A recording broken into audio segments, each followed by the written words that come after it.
Annonceurs, entrepreneurs, promoteurs et chefs d'entreprise, choisissez dès à présent votre meilleur partenaire média, Ideal Production. Ideal Production est basé à Cotonou au Bénin. Ideal Production, le partenaire exclusif de Sika TV en Afrique.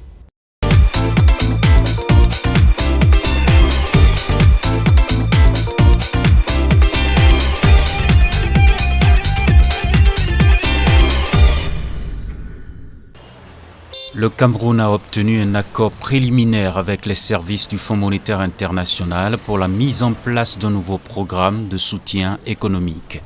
Selon le fonds, le nouveau programme économique va s'étaler sur 36 mois et devrait être soutenu par un financement décaissé par le FMI au titre d'une facilité élargie de crédit et d'un mécanisme élargi de crédit.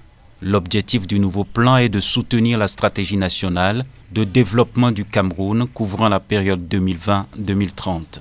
Celui-ci prévoit des mesures de relance de l'économie suite à la crise de Covid-19 ainsi que des réformes structurelles visant, entre autres, à moderniser l'administration fiscale et douanière tout en stimulant la diversification économique et la résilience du secteur financier. Faut-il le rappeler, la pandémie du Covid-19 qui a touché 77 982 personnes au Cameroun pour au moins 1270 morts, a eu un impact socio-économique important qui a engendré des déséquilibres macroéconomiques. Malgré les efforts du gouvernement visant à contenir le déficit budgétaire et l'inflation qui se sont affichés respectivement à 3,6% du PIB et à moins de 3% en 2020, l'économie camerounaise a enregistré l'année dernière une récession estimée à moins 2,8% par le FMI. Malgré les financements obtenus pour faire face à ces défis, le pays reste confronté à des vulnérabilités importantes que les autorités espèrent corriger à long terme grâce à un financement plus important des partenaires.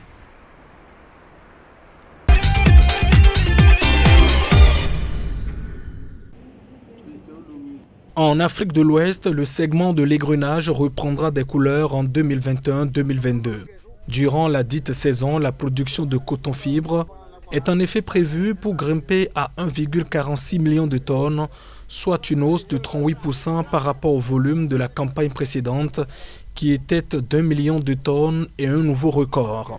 C'est ce qu'indique le Comité consultatif international du coton dans sa dernière note mensuelle publiée le 1er juin. Cette dynamique s'explique notamment par des prix plus rémunérateurs d'une année sur l'autre qui incitent les producteurs de coton-graines à accroître leurs investissements, notamment au Mali et au Burkina Faso. Dans le premier pays qui a vu sa récolte s'effondrer en 2020-2021, la hausse de 80 francs du tarif de vente du kilogramme de coton à 280 francs CFA devrait motiver les exploitants à cultiver près de 800 000 hectares contre 165 000 hectares un an plus tôt. Du côté du Burkina Faso, où le prix de cession fixé pour cette campagne est le plus haut depuis 5 ans, c'est-à-dire 270 francs le kilogramme, les autorités anticipent notamment une récolte de 629 500 tonnes de coton-graines contre 492 600 tonnes en 2020-2021. Dans d'autres pays comme la Côte d'Ivoire et le Bénin, les récoltes attendues en hausse durant cette campagne devraient également améliorer les activités d'égrenage. D'après le groupe intergouvernemental, le secteur des importations enregistrera aussi un volume record avec 1,44 million de tonnes de fibres qui seront destinées au marché international en 2021-2022.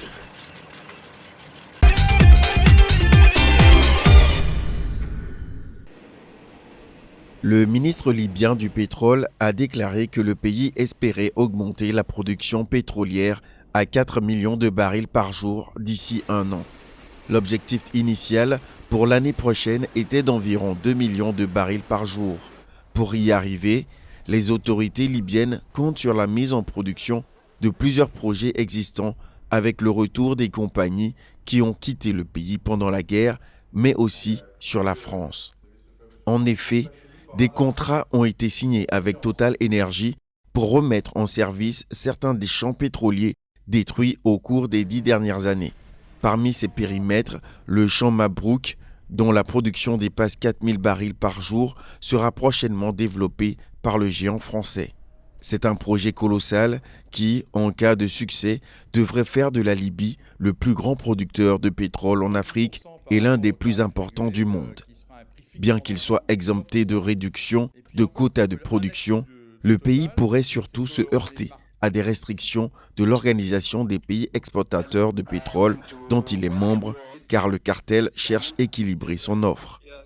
Le ministre du Pétrole a déclaré que ce projet vise à extraire le pays d'une décennie de chaos et de conflits et à relancer une économie nationale moribonde.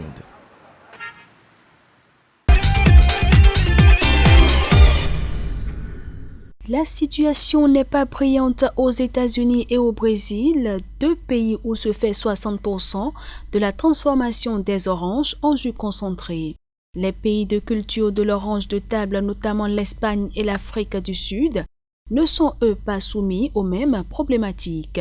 Ce qui fait le malheur des oranges à jus, c'est une maladie persistante, le greening, qui a décimé les vergers de Floride ces dernières années. Au Brésil, c'est la sécheresse plutôt qui fait des ravages.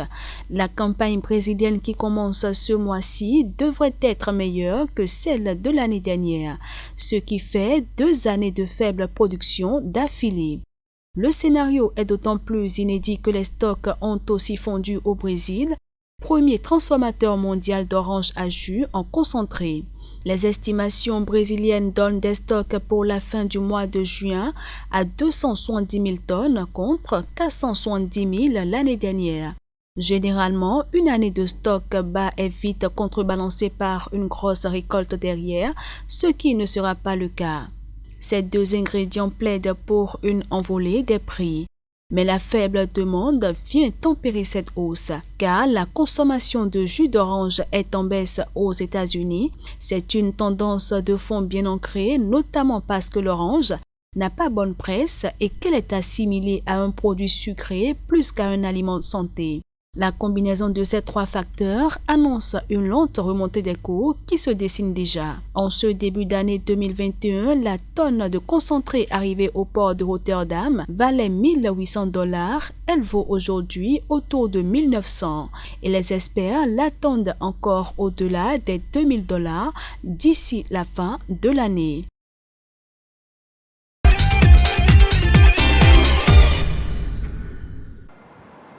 En Afrique du Sud, le nombre de chômeurs atteint désormais 7,2 millions au premier trimestre 2021, soit 8 000 personnes de plus qu'au trimestre précédent.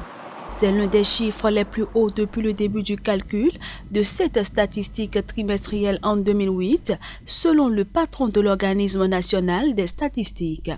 Les destructions d'emplois ont surtout été enregistrées dans les secteurs de la construction et de l'agriculture et les jeunes de 15 à 34 ans sont particulièrement touchés. Le taux officiel du chômage ne tient compte que du nombre de personnes cherchant activement du travail. Si l'on intègre le nombre de personnes sans emploi mais ayant cessé de chercher du travail, le taux de chômage élargi passe à 43,2% de la population active. L'Afrique du Sud, économie la plus industrialisée du continent, était déjà en récession lorsque l'épidémie de Covid-19 s'est répandue en mars 2020. Les mesures restrictives pour tenter d'endiguer la propagation du virus ont encore aggravé la situation économique. L'économie du pays s'est contractée de 7% en 2020. Rappelons que la nation à arc-en-ciel est le pays du continent le plus touché par le coronavirus. Plus d'1,6 million de personnes ont été contaminées, dont 56 000 en sont mortes. Le taux de chômage en Afrique du Sud dépasse les 20% depuis au moins 2 décennies.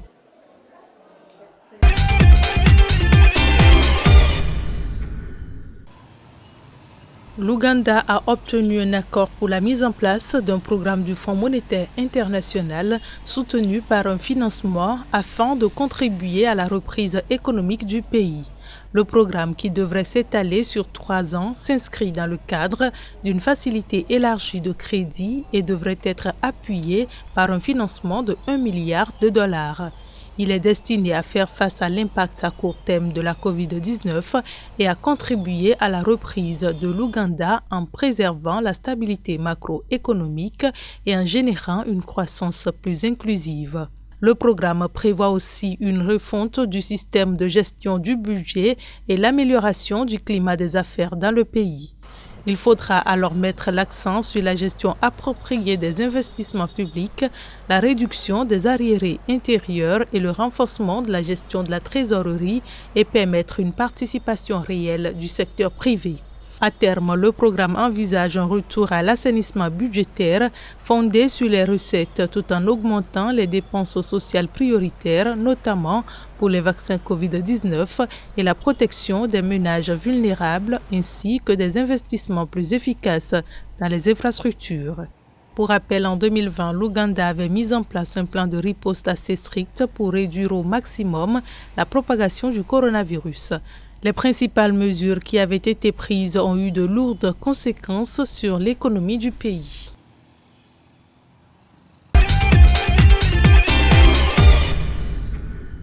La situation n'est pas brillante aux États-Unis et au Brésil, deux pays où se fait 60% de la transformation des oranges en jus concentré. Les pays de culture de l'orange de table, notamment l'Espagne et l'Afrique du Sud, ne sont eux pas soumis aux mêmes problématiques. Ce qui fait le malheur des oranges à jus, c'est une maladie persistante, le greening, qui a décimé les vergers de Floride ces dernières années. Au Brésil, c'est la sécheresse plutôt qui fait des ravages. La campagne brésilienne qui commence ce mois-ci devrait être meilleure que celle de l'année dernière, ce qui fait 2 années de faible production d'affilée. Le scénario est d'autant plus inédit que les stocks ont aussi fondu au Brésil, premier transformateur mondial d'oranges à jus en concentré.